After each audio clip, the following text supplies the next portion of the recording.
ज़िंदगी 4 दिन की है और 3 दिन तो ज़िंदगी हमारी अपनी जिम्मेदारियाँ निभाने में निकल जाती हैं, बच्चों को पढ़ाने में, बच्चों का फ्यूचर बनाने में और भविष्य के लिए पैसे जोड़ने में। एक दिन ही बचता है हमें जीने के लिए, तो अपने लिए जियो यार। हाँ, अपने लिए जियो और किसी को भी दुखी करके मत जियो। जितना हो सके कुदरत के साथ जुड़ के जियो यार, बहुत मज़ा आएगा जीने के लिए। अगर आप हमारे वाला फार्मूला खाओ पियो ऐश करो मित्रों, दिल पर कृष्णा दुखायो ना, उस पर चलेंगे। क्योंकि यहाँ पे अगर आप किसी का भला नहीं ना कर सकते तो कम से कम यार किसी का नुकसान भी मत करो, किसी की फतवा मत लो, ठीक है। अगर आप सही हो, सच्चे हो, किसी को तंग नहीं करते, किसी को परेशान नहीं करते, किसी का भलाई करते हो, उसकी दी हुई दुआएं आपकी ज़िंदगी बना देगी। दोस्तों, हम जिंदा जागदा मिसाल हैं यहाँ पे। हमने अपनी ज़िंदगी में अब तक कभी किसी का बुरा नहीं चाहा और भगवान ने हमारा भी नहीं बुरा चाहा। आज हम अपनी लाइफ में इस मुकाम पे हैं कि हम किसी के काम ज़रूर आ सकते हैं और आप भी जहाँ किसी के काम आ सकते हो ज़रूर आओ। ये जो ज़िंदगी है, ये जो किस्मत है, ये जो भाग्य है, ये हमारे कर्मों से ही बनता है और दूसरे पे किए हुए हमारे अच्छे कर्म ही हमारे भविष्य का निर्माण करते हैं। और भाई इतना भी भला मत करना कि अपना खुद ही भूल जाओ, अपने लिए भी सोच लेना। अपने लिए सोचा है, अपने लिए सोचने के लिए तो हम अपने लिए तो आए हैं घूमने फिरने तो दोस्तों, खुश रहो और लोगों को भी खुश करो। शालू जी अपने बताएंगे कुछ। इन्होंने इतना कुछ बोल दिया लाइफ के बारे में और मेरे पास तो कुछ बचा नहीं है बोलने के लिए। कम से कम मेरे को बुरा बुरा बोल लो। बुरा तो बोलना ही नहीं ना किसी के लिए, हमने भला ही बोलना, मैं तो घर की मुर्गी हूँ भाई। हमने भला ही बोलना किसी के लिए, ठीक है ना। मेरे को तो जो मर्जी कहो ना, इनको कम से कम हमारे व्यूअर को तो एंटरटेनमेंट मिलेगी ना। बोल दो, इतने अच्छे मत बनो। हम अच्छे हैं, हम बनेंगे, दुनिया के लिए तो बनेंगे। घर में तो मर्जी बनो भाई, दुनिया के लिए बनो। दुनिया ये ना कहे भाई बाहर इतना अच्छा बोलते हो, घर में जाकर तो कैसे बोलते हो। यार हम जो बाहर हैं वही हम घर में भी हैं। अगर लड़ना होएगा तो हम पब्लिकली भी लड़ लेंगे, अगर नहीं लड़ना होएगा तो हम घर में भी लड़ेंगे। फिट रहो दोस्तों, खुश रहो, हंसते रहो, मुस्कुराते रहो, गुनगुनाते रहो और हमारी तरह सैर करते रहो। अगर आपको अच्छा लगे हमारा वीडियो तो प्लीज़ लाइक करना, तो सब्सक्राइब भी कर देना। आपका भला होगा, भला अपना भी करो, हमारे लिए करो। ठीक है दोस्तों, नमस्कार। हम आए हैं हस्बैंड वाइफ अपनी लाइफ के आखिरी मुकाम पे बुढ़ापे में। नहीं, आखिरी मुकाम नहीं है ये हमारा, अभी हमने और लंबी लाइफ जीनी है, ठीक है।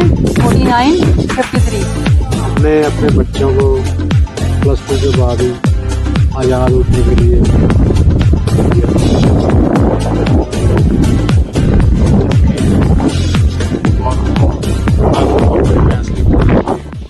तो उनमें आत्मविश्वास पैदा होगा। ये आत्मविश्वास उन्हें आगे ज़िंदगी में कामयाब बनाएगा। अगर हम उनको उड़ने के लिए खुला आसमान ही नहीं देंगे तो वो अपने पंख कैसे खोलेंगे। अगर वो अपने पंख नहीं खोलेंगे तो उन्हें अपनी ताकत का पता कैसे लगेगा। सही बात है। इसलिए हमें अपने सभी को हम यही कहते हैं कि अपने बच्चों को उड़ने दें, उन्हें पंख दें, उन्हें घर में मत बिठा के रखें। फिट रहने के लिए आपकी बॉडी को मूवमेंट में रहना बहुत ज़रूरी है और मूवमेंट में रहने के लिए आप अपने आप को आइसोलेट मत करिए, घर से निकलिए। देखिए कुदरत कितनी सुंदर है, कुदरत को निहारिए, कुदरत के साथ जुड़िए। जितना आप कुदरत के साथ जुड़ते जाएंगे ना, उतना ही आपका शरीर भी कुदरती होगा और जितनी ये मेडिसिन, दवाइयाँ, केमिकल हम अपने शरीर में डालते हैं ना, इन सभी से छुटकारा मिलेगा। और इसके अलावा आपको मानसिक शांति के लिए ऐसे स्थानों पे आना चाहिए। आज हम आए हैं ओली, उत्तराखंड में है। ये बहुत ही सुंदर दर्शनीय स्थल है। यहाँ पर हजारों लोग आए हुए हैं। अभी सीज़न ऑफ है फिर भी आए हैं। जब सीज़न ऑन होता है दिसंबर, जनवरी, फेब में, तब तो यहाँ पर बस पूछो ही मत। दिसंबर और फरवरी में यहाँ पे बहुत ज़्यादा बर्फ़ पड़ती है और यहाँ पे स्कीइंग होती है। दुनिया की बहुत मतलब बेहतरीन स्कीइंग जो स्पोर्ट है उनमें से ये एक ओली है। ओली है। हमने जैसे इसके बारे में सुना, दोनों बंदी अभी निकल पड़े यहाँ आने के लिए। आप इससे आगे भी जा सकते हैं, जोशीमठ, बद्रीनाथ यहाँ से 2 घंटे का रास्ता है। यहाँ हेमकुंड साहब भी बहुत नज़दीक है। तो आप लेकिन अगर अपने लिए आना है, अपने बारे में सोचना है और कुदरत को निहारना है, तो इससे बढ़िया स्थान कोई नहीं। ये नहीं है कि इससे कहीं भी जाओ यार, कहीं भी जाओ, हिली एरिया में जाओ, कहीं भी जाओ, पर कम से कम साल में 2-3 बार तो जाया ही करो। खुल के जियो, हंस के जियो। जिंदगी में भाई धक्के खाना भी बहुत जरूरी है। खाओगे, गिरोगे, संभलोगे, और संभलोगे तो ही आगे बढ़ोगे। इसलिए अपने बच्चों को भी कहे गए कि उनको रोके नहीं, धक्के खाने दें।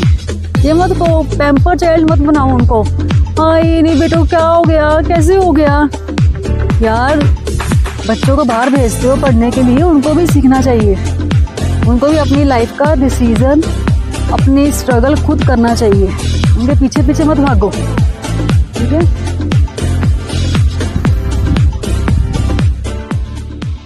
हेलो गाइस, जिसको तो नेचर से प्यार है वो तो हर छोटी से छोटी चीज़ को भी कैप्चर करके उसका लुत्फ उठाएगा। जिसको नहीं है उसको आप जहाँ मर्जी ले जाओ, उसने कोई ना कोई तो नुक्स निकाल ही देना है।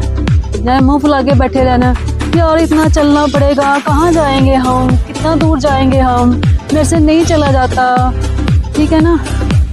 भाई नेचर से प्यार करो, नेचर आपको प्यार देगी। इसलिए ज़िंदगी के मज़े लो। ज़िंदगी के मज़े आई थिंक मेरे ख्याल से तो 45 साल की उम्र के बाद लिए जाते हैं, क्योंकि पहले तो जिम्मेवारियाँ, बच्चे सेट करो सब कुछ। जब बच्चे सेट हो जाते हैं तो फिर ज़िंदगी के मज़े लेने चाहिए, ठीक है। अगर अभी नहीं लोगे, जब शरीर साथ नहीं देगा तब लोगे।